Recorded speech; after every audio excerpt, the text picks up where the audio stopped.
Ayan. So, dito tayo sa second block.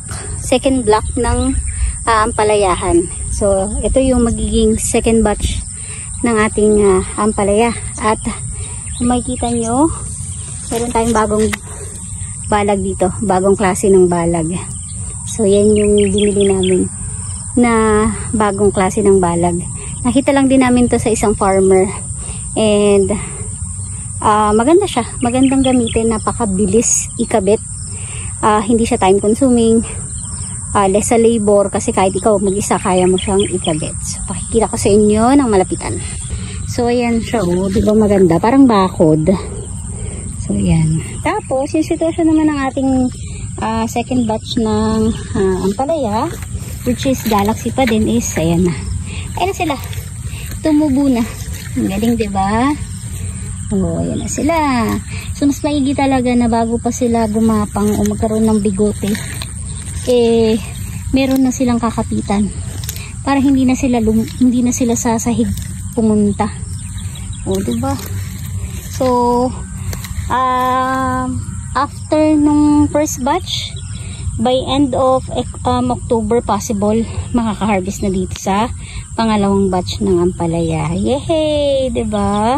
So, pinagbigyan tayo ni Lord na na makapagtanim uli.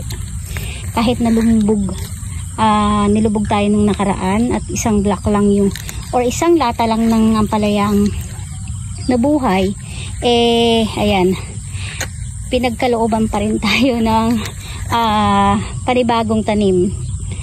Although gumasos tayo syempre ng buto na naman, pero ganun talaga. Malaki naman ang mababawi natin once na magbunga na yung ating ampalaya.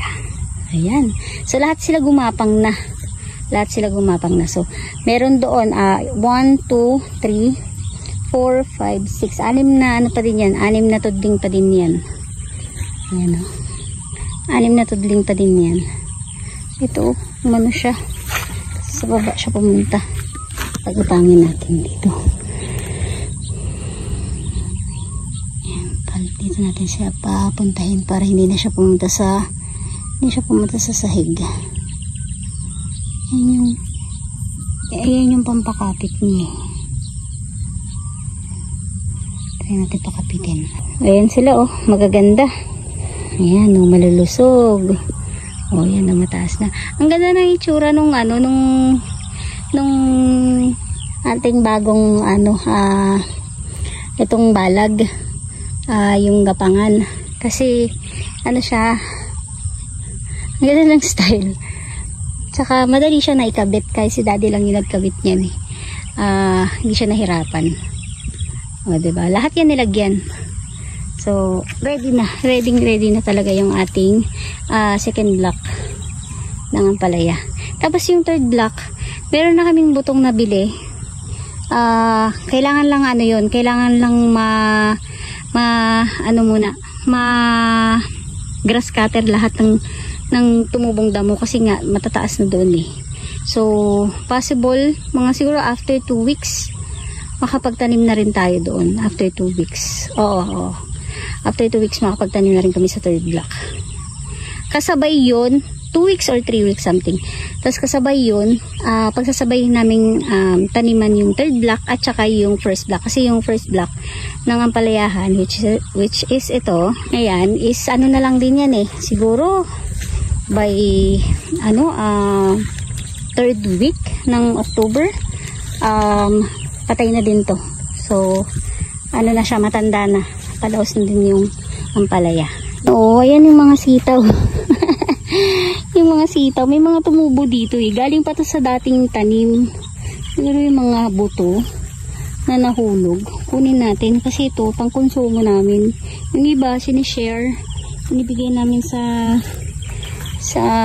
ka-church para makatikim din sila ng tanim. Ito pa, oh.